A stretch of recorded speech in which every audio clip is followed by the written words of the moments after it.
You made a timeline by importing your data from Excel, but now that data has changed?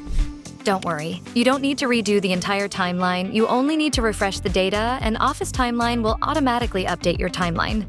Remember, though, that this only works if you made your timeline by importing the data from an Excel file, and that file includes a row ID column.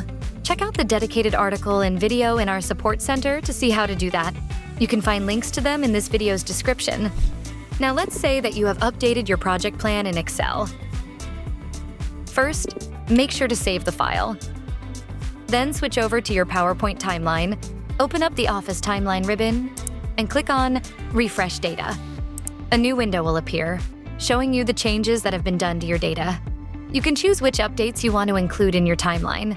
If you have a lot of changes in this list, you can use the category checkboxes to quickly select different types of updates.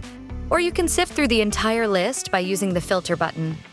Let's say you only want to see tasks and milestones that end before a specific date. Set the field to end date, the condition to is less than, and the condition value as the deadline, then hit apply. Now you only see the rows whose end dates come before our chosen deadline. To clear a filter, go back to the Filter menu and click on Clear Filters. Once you're done, click Refresh Data. And Office Timeline will automatically update the entire timeline for you. Pretty neat, right?